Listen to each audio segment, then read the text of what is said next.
All right. Tonight we are going to read a fun story about an elephant named Horton who climbs up a tree and hatches an egg. So we get to find out what happened to get an elephant up a tree. And here we go. Sighed Maisie, a lazy bird hatching an egg. I'm tired and I'm bored, and I've kinks in my leg. From just sitting here day after day, it's work. How I hate it. I'd much rather play. I'd take a vacation, fly off for a rest. If I could find someone to stay in my nest, if I could find someone, I'd fly away free. Then Horton the elephant passed by her tree. Hello, called the lazy bird, smiling her best. You've nothing to do, and I do need a rest. Would you like to sit on the egg in my nest? The elephant laughed. Why, of all silly things, I haven't feathers, and I haven't wings. Me on your egg? Why, that doesn't make sense. Your egg is so small, ma'am, and I'm so immense. Tut, tut, answered Maisie. I know you're not small, but I'm sure you can do it, no trouble at all. Just sit on it softly, you're gentle and kind. Come, be a good fellow. I know you won't mind. I can't, said the elephant. Please, begged the bird. I won't be gone long, sir, I give you my word. I'll hurry right back. Why, I'll never be missed. Very well, said the elephant, since you insist. You want a vacation, go fly off and take it. I'll sit on your egg, and I'll try not to break it. I'll stay and be faithful, I mean what I say. Toodaloo, sang out Maisie, and she fluttered away. Do you think Maisie's coming back? First thing to do, muttered Horton. Let's see, the first thing to do is to prop up this tree and make it much stronger. That has to be done before I get on it. I must weigh a ton. Then carefully, tenderly, gently he crept up the tree to the nest where the little egg slept. Then Horton the elephant smiled. Now that's that. And he sat, and he sat, and he sat, and he sat. He sat all that day, and he kept that egg warm, and he sat all that night through a terrible storm. It poured, and it lightened, it thundered, it rumbled. This isn't much fun, the poor elephant grumbled. I wish she'd come back, 'cause I'm cold and I'm wet. I hope that Maisie bird doesn't forget. What do you think that Maisie bird did? But Maisie by this time was far beyond reach, enjoying the sunshine way off in Palm Beach, and having such fun, such a wonderful rest. She decided she'd never go back to her nest. Oh, she's not a very good mommy, huh? She flies away and leaves her egg. So Horton kept sitting there day after day, and soon it was autumn. The leaves blew away, and then came the winter, the snow and the sleet, and icicles hung from his trunk and his feet. But Horton kept sitting and said with a sneeze, I'll stay on this egg and I won't let it freeze. I meant what I said, and I said what I meant. An elephant's faithful, 100%. So poor Horton sat there the whole winter through, and then came the springtime with troubles anew. His friends gathered round, and they shouted with glee, Look, Horton the elephant's up in a tree. They taunted, they teased him, they yelled, How absurd, old Horton the elephant thinks he's a bird. Oh, that's not nice. He's just trying to take care of the egg, huh?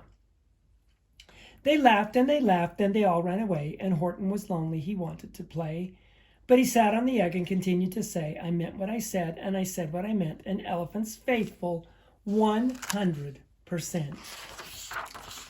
No matter what happens, that egg must be tended. But poor Horton's troubles were far, far from ended. For while Horton sat there so faithful, so kind, 3 hunters came sneaking up softly behind. Oh no, what are they going to do? He heard the men's footsteps. He turned with a start. 3 rifles were aiming right straight at his heart. Did he run?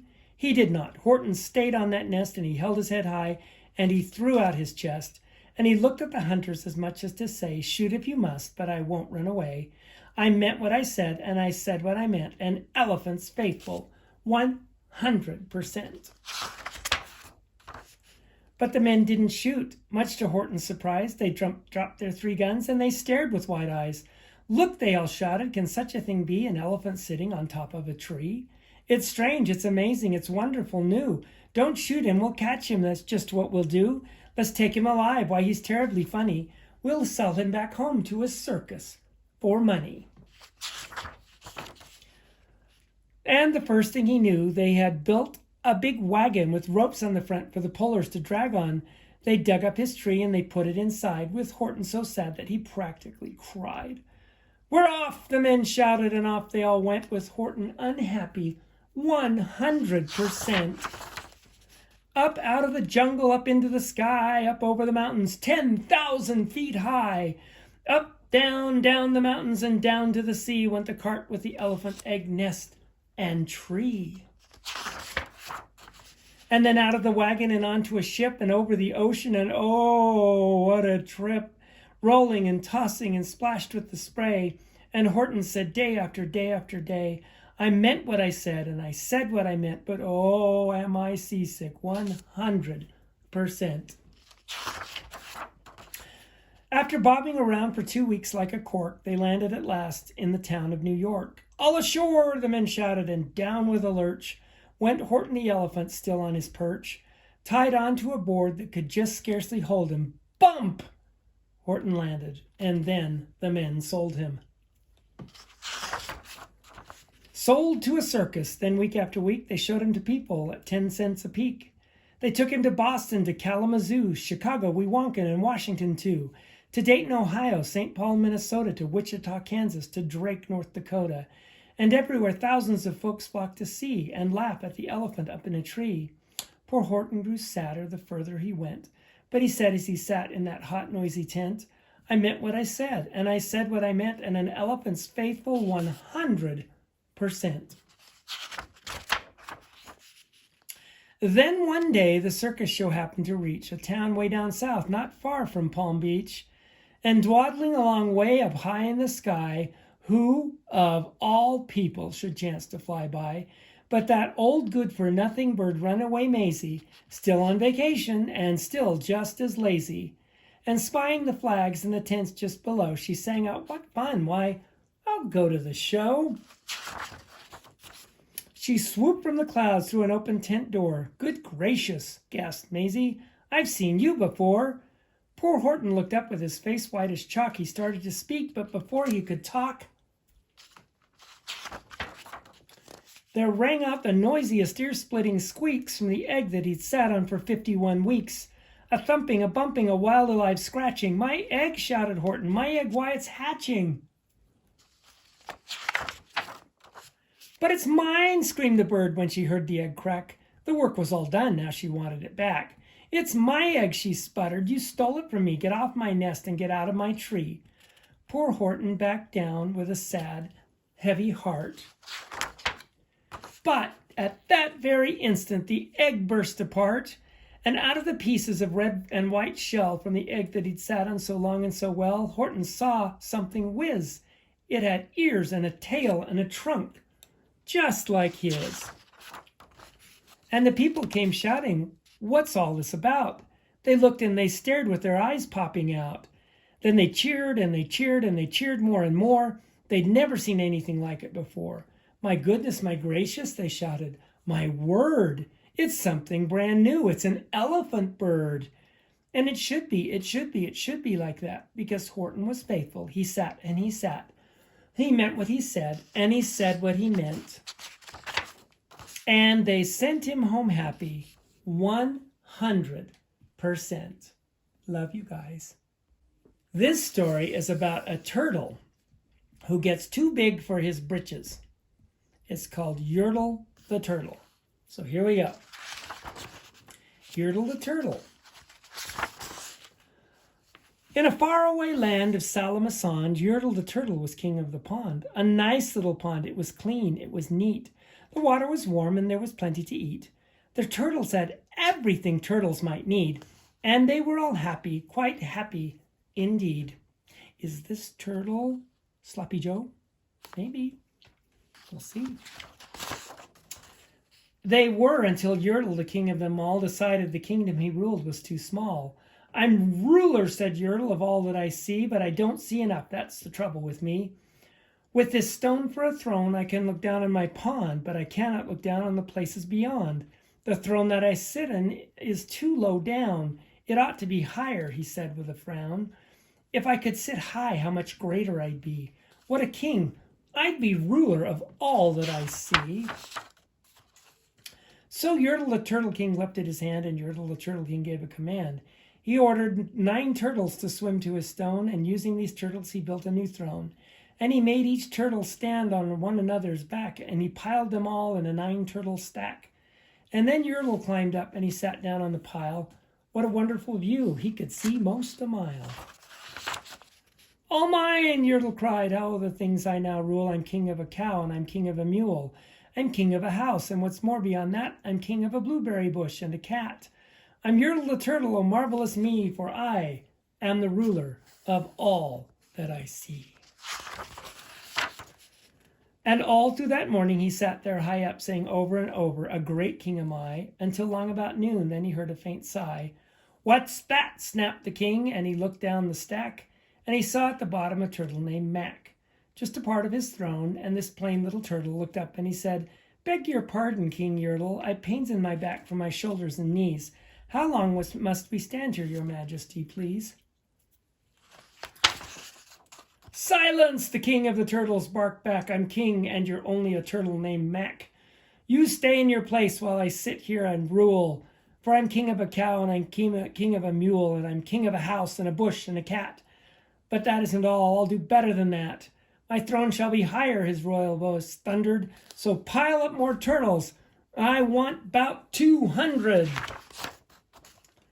Turtles, more turtles, he bellowed and brayed, and the turtles way down in the pond were afraid. They trembled, they shook, but they came, they obeyed. From all over the pond they came swimming by dozens, whole families of turtles with uncles and cousins, and all of them stepped on the head of poor Mac. One after another they climbed up the stack. Then Yertle the Turtle perched up so high he could see 40 miles from his throne in the sky. Hooray! Shouted Yertle. I'm king of the trees, I'm king of the birds, I'm king of the bees, I'm king of the butterflies, king of the air. Ah me, what a throne, what a wonderful chair. I'm Yertle the Turtle, oh marvelous me, for I am the ruler of all that I see. Then again from below in the great heavy stack came a groan from that plain little turtle named Mac. Your Majesty, please, I don't like to complain, but down here below we're feeling great pain. I know up on top you are seeing great sights, but down at the bottom we too should have rights. We turtles can't stand it, our shells will all crack. Besides, we need food, we're starving, groaned Mac. You hush up your mouth, howled the mighty King Yertle. You've no right to talk to the world's highest turtle.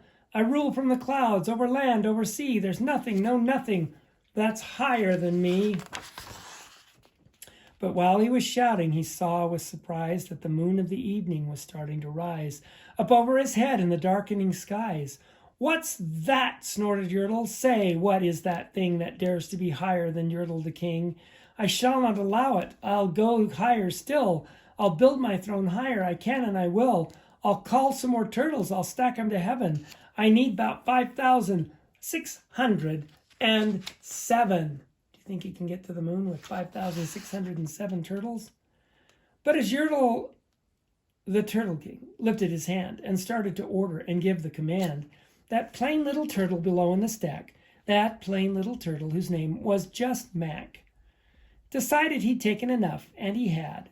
And that plain little turtle got a plain little bit mad. And that plain little Mac did a plain little thing. He burped, and his burp shook the throne of the king. Burp. Can you guys burp?